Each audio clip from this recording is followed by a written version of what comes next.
So now let's make use of our new token handler, and we'll go across to our login handler.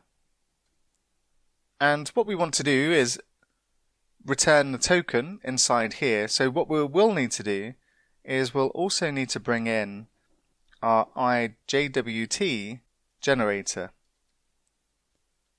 And we'll just call it JWT generator.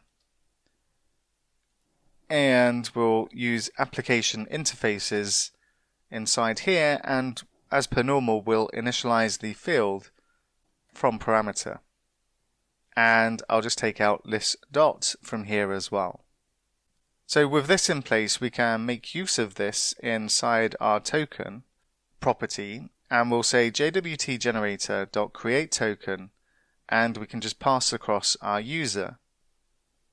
And what we'll get back from this is our token. Now, because we're using an interface here, all our application project knows about is how to use this particular method and send a user, and it can expect a string back in here. It knows nothing about the logic that we added inside our JWT generator class. So as far as our application project is concerned, this is just some kind of magic string that it's going to get back with absolutely zero knowledge of how this is being created. So what we can do now is go ahead and test this, that we get a token back from our application.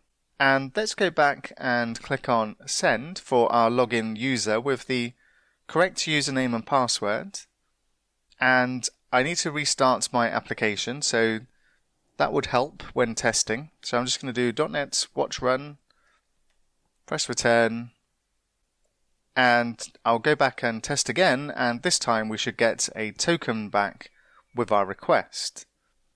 So this is our JWT token. We can see the three parts separated by a period.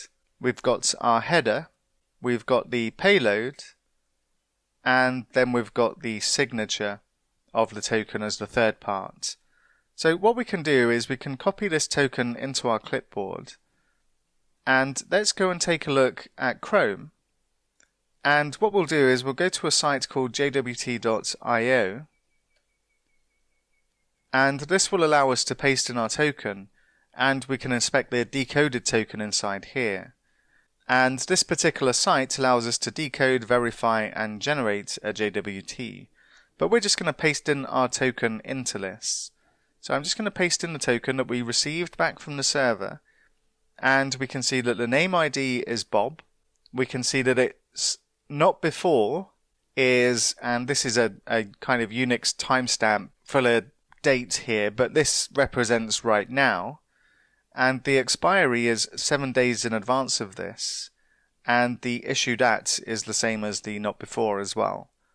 We can see that the algorithm we're using is HS512, and the type is a JWT, of course, that's what we're using here. And at the moment we've got an invalid signature, and if we wanted to verify that our signature works with this particular token, then we can just type in our token key in here, and we should be able to see if this is verified or not. So I'm just going to type in super secret key as the verification, and you'll have noticed that the token changed several times as I was typing in there. And let's just paste in our token, make sure it's the same thing we're looking at, and it is.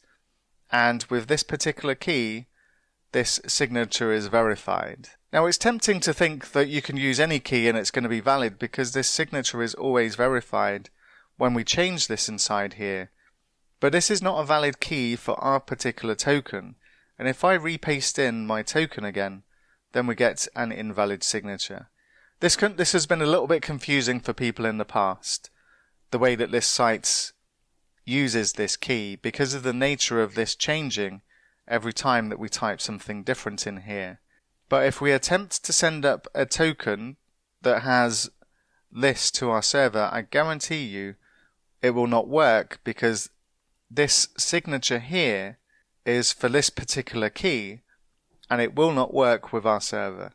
Please feel free to test this once we've added authentication, but I can pretty much guarantee you're not going to be able to trick our server into passing in some modifications inside the token and you would need to specify a valid key inside here in order to mess around with the token. So for instance, if I did this and then I said my name was Bob1, then this would be a valid token with this particular key.